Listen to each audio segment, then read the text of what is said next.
ધર્મલોકમાં આપનું ખૂબ ખૂબ હાર્દિક સ્વાગત છે। જો તમારી રાશિ મિથુન છે અથવા તમે તમારા કોઈ પ્રિયજનની મિથુન રાશિ વિશે જાણવા માંગો છો તો આ ખાસ વિડિયો સંપૂર્ણપણે તમારા માટે જ બનાવવામાં આવ્યો છે। ઓગસ્ટ મહિનો તમારા જીવનમાં કેવા ફેરફારો લઈને આવી રહ્યો છે, તમારા સ્વાસ્થ્ય, અભ્યાસ, પ્રેમ સંબંધો, વૈવાહિક જીવન અને કારકિર્દીમાં શું ઉતાર ચઢાવ આવશે તે દરેક બાબતને આજે આપણે ખૂબ જ સરળ અને વાસ્તવિક દૃષ્ટિકોણથી સમજવાનો પ્રયાસ કરીશું। આ કોઈ હવામાં બહાવેલી કે બઢાવી ચઢાવીને કહેવાયેલી વાતો નથી, પરંતુ તમારા દૈનિક જીવન અને વાસ્તવિક પરિસ્થિતિઓને ધ્યાનમાં રાખીને તૈયાર કરાયેલું એક માર્ગદર્શન છે। તેથી આ વિડિયોને શાંતિથી અને ધ્યાનપૂર્વક સાંભળો, કારણ કે આમાં છુપાયેલી નાની નાની વાતો તમારા આવનારા સમયને ખૂબ જ સુંદર અને સુવ્યવસ્થિત બનાવવામાં મદદ કરશે। ઓગસ્ટ મહિનાની શરૂઆત થતાં જ તમારા વ્યક્તિત્વ અને શરીર ઊર્જાથી ભરાઈ જશે। મહિનાની શરૂઆતમાં જ 3જી તારીખની આસપાસ તમે અનુભવશો કે તમારામાં એક નવી ઉમંગ અને ઉત્સાહનો સંચાર થઈ રહ્યો છે। તમે દરેક કામ ખૂબ ઝડપથી અને સક્રિય થઈને કરવાનો પ્રયાસ કરશો, પરંતુ આ અતિશય ઉત્સાહ વચ્ચે તમારે તમારા સ્વાસ્થ્ય પર પણ પૂરતું ધ્યાન આપવું પડશે। જે લોકો લાંબા સમયથી કોમ્પ્યુટર કે મોબાઈલ સ્ક્રીન સામે સતત કામ કરે છે અથવા જેમનું દૈનિક ટાઈમટેબલ અસ્તવ્યસ્ત થઈ ગયું છે, તેમને આ મહિને માથાનો દુખાવો, આધાશીશી કે માનસિક અસ્વસ્થતા જેવી તકલીફોનો સામનો કરવો પડી શકે છે। ઊંઘ પૂરતી ન થવાને કારણે ચીડચીડાપણું વધી શકે છે, તેથી બિનજરૂરી ચિંતાઓ છોડીને પૂરતી ઊંઘ લેવી અને સમયસર ખોરાક લેવો તમારા માટે અત્યંત જરૂરી બનશે। તમારા શરીરને અતિશય થાક આપવાને બદલે થોડો આરામ આપવો એ જ આ મહિને સ્વાસ્થ્ય જાળવવાની શ્રેષ્ઠ ચાવી છે। જો આપણે વિદ્યાર્થીઓ અને શિક્ષણ ક્ષેત્રે જોડાયેલા લોકોની વાત કરીએ તો આ મહિનો તમારી પાસે સખત મહેનત અને ચિત્તની એકાગ્રતાની માંગ કરે છે। ઘણીવાર એવું બનશે કે તમે પુસ્તક ખોલીને બેસશો, પરંતુ તમારું ધ્યાન કોઈ બીજી જ દુનિયામાં ભટકતું હશે। સોશિયલ મીડિયાનો અતિશય ઉપયોગ, મિત્રો સાથે નકામી વાતોમાં સમય બગાડવો કે પછી મનમાં ઊભા થતા નકારાત્મક વિચારો તમારા અભ્યાસમાં વિઘ્ન નાખી શકે છે। જો તમે કોઈ સ્પર્ધાત્મક પરીક્ષાની તૈયારી કરી રહ્યા છો કે નવા વિષયો શીખવાનો પ્રયાસ કરી રહ્યા છો તો તમારે દૈનિક ટાઈમટેબલ બનાવીને તેને કડક રીતે અનુસરવું પડશે। મનને ભટકવા દીધા વગર એક જ લક્ષ્ય પર ધ્યાન કેન્દ્રિત કરવું આ સમયે ખૂબ જરૂરી છે। તમારા આળસને દૂર કરીને જો તમે નિયમિતતા જાળવી રાખશો તો આગળ જતા આ જ મહેનત તમને ઉત્તમ પરિણામ અપાવશે। હવે વાત કરીએ આપણી અંગત લાગણીઓ અને પ્રેમ સંબંધોની। આ ઓગસ્ટ મહિનામાં તમારા પ્રેમ સંબંધોમાં એક વિચિત્ર પ્રકારની લાગણીઓ જોવા મળી શકે છે। સંબંધોમાં પ્રેમ તો રહેશે, પરંતુ નાની નાની વાતોમાં અણસમજ અને મનમોટાવ થવાની શક્યતાઓ પણ પૂરેપૂરી છે। ઘણીવાર તમે કંઈક સારું કહેવા માંગતા હશો, પરંતુ સામેની વ્યક્તિ તેનો કંઈક અલગ જ અર્થ નીકાળી લેશે, અથવા તો સામેવાળાની કોઈ નાની ભૂલ તમને અચાનક ખૂબ મોટી લાગવા માંડશે।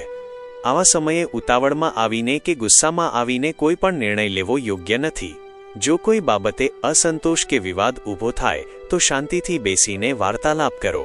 એકબીજા પર દોષારોપણ કરવાને બદલે એકબીજાની પરિસ્થિતિને સમજવાનો પ્રયત્ન કરશો તો કોઈ પણ મોટો વિવાદ ક્ષણભરમાં ઉકેલાઈ જશે। યાદ રાખો કે દરેક મજબૂત સંબંધનો પાયો ધૈર્ય અને પરસ્પર વિશ્વાસ પર ટકેલો હોય છે। બીજી તરફ જે લોકો વિવાહિત છે અથવા પરિણીત જીવન જીવી રહ્યા છે તેમના માટે આ મહિનો ખૂબ જ આશાસ્પદ અને સુંદર રહેવાનો છે। તમારા જીવનસાથી સાથેનો તમારો સહયોગ વધારે મજબૂત બનશે। એટલું જ નહીં, તમારા જીવનસાથીના પોતાના કારકિર્દી કે વ્યવસાયમાં પ્રગતિના નવા દરવાજા ખુલતા જોવા મળશે। જો તેઓ ઘણા સમયથી કોઈ નવી નોકરી કે પ્રોજેક્ટની શોધમાં હતા તો આવનારા 2-3 મહિનામાં તેમને મોટી સફળતા મળી શકે છે। તમે બંને મળીને ભવિષ્ય માટે કોઈ મોટું આયોજન કરી શકો છો, જેમ કે નવું મકાન ખરીદવું, કોઈ મિલકતમાં રોકાણ કરવું અથવા ઘર માટે કોઈ મહત્વપૂર્ણ નિર્ણય લેવો। એકબીજાનો સાથ તમને આર્થિક અને માનસિક રીતે વધુ મજબૂત બનાવશે। જો તમે તમારા જીવનસાથીની સલાહ લઈને કોઈ કામ શરૂ કરશો તો તેમાં તમને ચોક્કસ ફાયદો થશે। કારકિર્દી અને નોકરીના ક્ષેત્રે ઓગસ્ટ મહિનો તમારી પાસે શિસ્ત, ધૈર્ય અને સતત પ્રયત્નોની માંગ કરે છે। કામના સ્થળે તમારી જવાબદારીઓ વધી શકે છે। તમારા ઉપરી અધિકારીઓ કે બોસ તમારી પાસેથી વધારે સારા પરિણામોની અપેક્ષા રાખશે। આ સમયે એવું લાગી શકે છે કે તમે મહેનત ખૂબ કરી રહ્યા છો, પરંતુ તે પ્રમાણે તાત્કાલિક પરિણામ કે પ્રશંસા નથી મળી રહી। પરંતુ તમારે હિંમત હારવાની કે નિરાશ થવાની બિલકુલ જરૂર નથી. તમે જે મહેનત અત્યારે કરી રહ્યા છો તે નકામી નહીં જાય. આ મહિને ધીરજ રાખીને નિયમિતપણે તમારું કામ કરતા રહો. મનમાં એવો વિચાર ક્યારેય ન લાવવો કે કામ છોડી દેવું કે કોઈ ઉતાવળિયો નિર્ણય લેવો.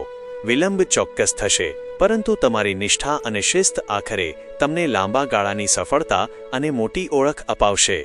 જે લોકો મેનેજમેન્ટ, સલાહકાર કે કોમ્યુનિકેશન ક્ષેત્રે કામ કરે છે તેમને પોતાના અનુભવનો પૂરો લાભ મળશે. વેપાર અને બિઝનેસ કરતા મિત્રો માટે આ મહિનો નાણાકીય દ્રષ્ટિએ ખૂબ જ સંતોષકારક અને પ્રગતિશીલ સાબિત થઈ શકે છે. જૂના અટકેલા નાણાં પાછા મળવાની શક્યતાઓ છે. આ સિવાય જો તમે તમારા બિઝનેસને વિસ્તારવા માંગો છો કે કોઈ નવો પ્રોજેક્ટ શરૂ કરવાનું વિચારી રહ્યા છો તો યોગ્ય આયોજન સાથે આગળ વધવું ફાયદાકારક રહેશે. પૈસાના વ્યવહારમાં સાવધાની રાખવી અને નાણાકીય આયોજન યોગ્ય રીતે કરવું જરૂરી છે. જો તમે કોઈ નવી ભાગીદારી કરવા જઈ રહ્યા છો તો તમામ દસ્તાવેજો અને શરતોને ધ્યાનથી વાંચી લો. ઉતાવળમાં લીધેલો નિર્ણય નુકસાન પહોંચાડી શકે છે, પરંતુ સમજી વિચારીને લેવાયેલું દરેક પગલું તમને આર્થિક રીતે સમૃદ્ધ બનાવશે. જીવનની આ તમામ પરિસ્થિતિઓને વધુ સરળ અને સકારાત્મક બનાવવા માટે કેટલાક અત્યંત સરળ અને દૈનિક ઉપાયો અનુસરવા ખૂબ જ ઉપયોગી સાબિત થશે. રોજ સવારે કે સાંજે શાંત મને હનુમાન ચાલીસાના પાઠ કરવાથી તમારામાં અદ્ભુત આત્મવિશ્વાસ અને ઊર્જાનો સંચાર થશે. આ સિવાય ગાયત્રી મંત્રનો જપ કરવાથી તમારું મન શાંત રહેશે અને નિર્ણય લેવાની ક્ષમતામાં સુધારો થશે. દૈનિક જીવનમાં પક્ષીઓને ચણ નાખવી અથવા પીવાના પાણીની વ્યવસ્થા કરવી એ માનસિક શાંતિ માટે અત્યંત સુંદર કાર્ય છે. મનમાં શાંતિ જાળવવા માટે નિયમિત ધ્યાન અને હળવી કસરત કરવી પણ ખૂબ ફાયદાકારક રહેશે. અંતમાં આ ઓગસ્ટ મહિનો તમારા માટે પડકારો અને તકો બંનેનું મિશ્રણ લઈને આવ્યો છે.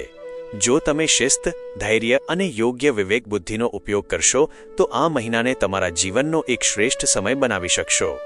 આશા છે કે તમને આ વિડીયો ખૂબ જ ઉપયોગી લાગ્યો હશે. ધર્મલોક પરિવાર સાથે જોડાયેલા રહેવા બદલ આપ સૌનો હૃદયપૂર્વક આભાર. જો તમને આ માહિતી ગમી હોય તો વિડીયોને લાઇક કરો, તમારા પરિવાર અને મિત્રો સાથે શેર કરો અને ધર્મલોક ચેનલને સબસ્ક્રાઇબ કરવાનું બિલકુલ ન ભૂલતા. કોમેન્ટ સેક્શનમાં તમારા વિચારો ચોક્કસ જણાવો. ટૂંક સમયમાં જ મળીશું એક નવા વિડીયો સાથે. ત્યાં સુધી તમારું અને તમારા પરિવારનું ધ્યાન રાખો. ધન્યવાદ.